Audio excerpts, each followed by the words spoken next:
What's up, Lego builders? Welcome back for another week of building Coruscant in Lego.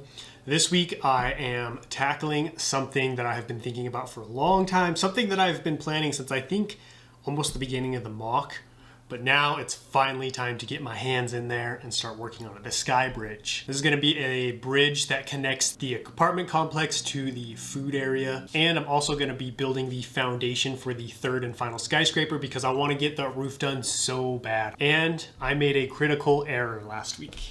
A lot of you guys pointed it out, so I got to go through and fix that as well. So go ahead and execute order 66 on that like button and let's get started. I wanted to get a huge chunk of the roof done right away this week, so I'm building the foundation for the last skyscraper because this is going to cover up a large section of the roof. I was going to just copy the foundation of the other one, but the second skyscraper has those pop-outs on the front and back, so I had to design something bigger. I'm going to build a narrow rectangle for the main building and then have the front and back jut out at the center to hold the pop-outs.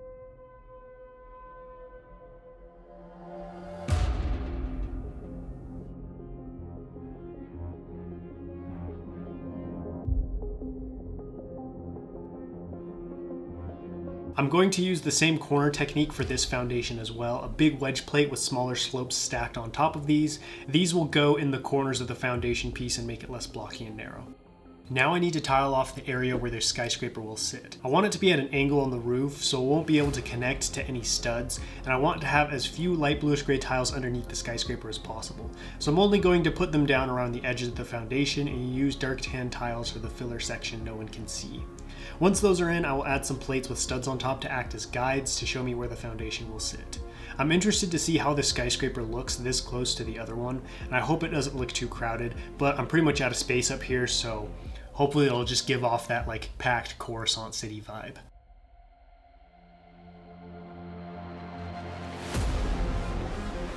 Once that is done, it's time to assemble the skyscraper and put it on the roof.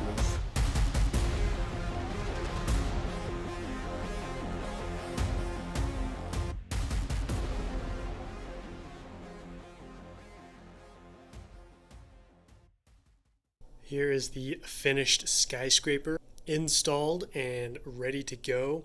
The installation and building process went pretty smoothly. There are only a couple of things I want to change. The first being right here, you can see there's a little bit of a gap between the skyscraper and the foundation right there.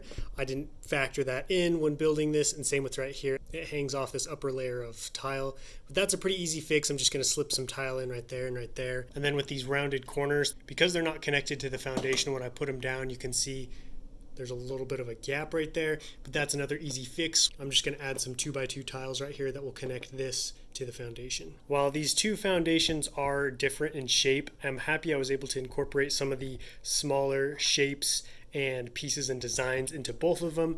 That way, even though they look different, they still give off a similar vibe. They're still following the same general architectural style. Now, the reason I went with this angle instead of connecting this skyscraper down onto the studs was because I didn't want these windows facing directly into this skyscraper, so now they're kind of facing off in this direction and that direction, and I thought this angle might look nice sitting next to these two skyscrapers that are set parallel to each other. I am a little worried that it's going to look weird like once this whole mock is done, but let me know what you guys think about that angle down below in the comments. I did also get some more work done on this building, continuing to build up these light bluish gray pillars. What I'm going to be working on next is on this side right here. So I left this wall blank for a reason because there's going to be a giant sky bridge that juts out here and then connects over here to the food court area.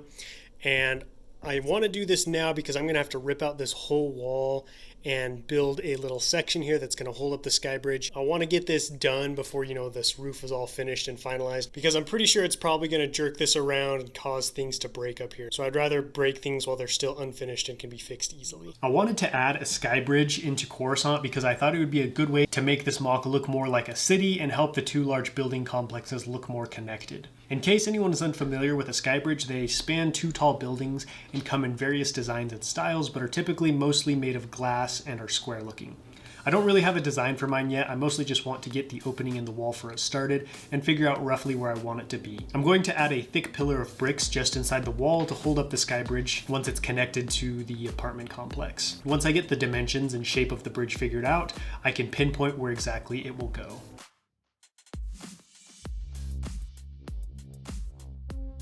quick side tangent, I finished the elevator last week and was ready to move on when a bunch of you pointed out I had made a critical error.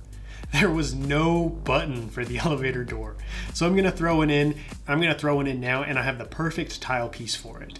Since I'm pulling up a big chunk of the wall, I decided I might as well redesign the elevator door too, since I wasn't happy with it and you guys weren't either. So I did what I should have done from the beginning. I made it out of tiles. This allowed me to make a more detailed pattern for the door and create a seam running down the middle, making it look like two closed doors. I'm much happier with the design, and I think it fits the vibe of this hallway much better. So thank you for pointing that out, because I had completely forgot to add a button. Back to the skybridge. I want it to be a long square rectangle because I don't want to have to design and build a weird round shape. I also don't want the bridge to be a boring tube, so I added in some diagonal structure supports on the outside of the bridge to make it look more interesting and break up the floor to ceiling glass walls. Plus, I knew I would want some kind of metal looking brick support either behind or in front of the glass walls, and these supports work in that capacity as well. I got the idea for the supports from this picture of a skybridge that I'm using as inspiration for mine. The resulting bridge has a simple yet modern architecture vibe to it. I thought about making the supports dark bluish gray, but it looked weird in my head, so I kept everything the same color. Once I got the rough design built and saw everything looked good, I pulled out the glass walls and supports to add in plate and tile underneath where the supports are going to cover up the exposed studs. I'm alternating between rows of 1x2 trans-clear bricks and 1x2x3 trans-clear bricks because I don't have enough of the ladder to run the whole length of the bridge. For the floor of the walkway, I'm going to go with dark red to match that Coruscant vibe, and I'm going to run a couple of dark bluish gray strips down the middle to break up the red and add some detail to the floor. Here's a look at that finished skybridge prototype. So I put it roughly where I want it to go. I think I'm probably going to raise it up a little bit though, because I want this roof to be flush with, or at least close to flush with, the roof of the apartment complex. I am really pleased with how it's looking so far. It captured the exact vibe and look that I was going for with this. I did add in some slopes underneath so that the bottom wasn't too flat. And then up here on the sides, I added in a row of cheese slopes just to make it a little bit less square and blocky. I'm not too sure about this dark bluish gray stripe though. I'm thinking about changing it to make it all light bluish gray, kind of like I was talking about with these, making these dark bluish gray earlier. This just looks kind of weird to me, but I might end up just adding in a dark bluish gray one underneath here. I think that's what it is. It's just, it's offsetting, having it only on the top and not the bottom. I'm not sure how I feel about the rows of 1x2 brick just because it creates so many more seams and breaks up the window, and you can see the exposed studs, whereas with these larger 1x2x3 bricks, you can see through there better. Let me know what you guys think. Maybe you like this pattern. Another thing I ended up changing was the roof. So originally I just had a row of plate right here, but that was like just barely taller than a minifigure, and I was like, we're gonna have all different kinds of minifigures and aliens walking through here. I want it to be a little bit more inclusive, so I threw in some inverted 2x2 slopes and raised it up a brick, and I'm much happier with that height. All in all, things are moving along smoothly. I'm obviously going to swap these out later. This whole thing is actually going to be taken out and probably broken and rebuilt, just because I just wanted to get a general prototype built so I could figure out the design and look and shape of this skybridge, and then I'm going to build like the actual structure that's going to go in here, because as of right now this thing doesn't fit in this hole super well, and you can see like there's a little gap there between the window and the wall of this apartment complex. So I'm going to make everything much smoother and more seamless, so you won't have like little gaps up there as well. I do have one other big surprise coming with this skybridge, but I'm not going to tell you what it is until next week. Here's a quick look at that elevator door. I ended up going with a dark bluish gray border because I felt like this helped create the outline of an actual door. And so instead of just having like that stupid looking garage door earlier, you know, you have a much fancier elevator doorway. And it matches the vibe of these with the dark bluish gray and red. I think that was another thing that was missing. I didn't like how the previous design was just solid red. Here we've got the button for the elevator. You can see you've got the up and down buttons, an intercom just talking to the elevator, and an emergency button as well. That wraps up this update. I got some good stuff done. This skyscraper is looking sweet on that big foundation. Skybridge is in.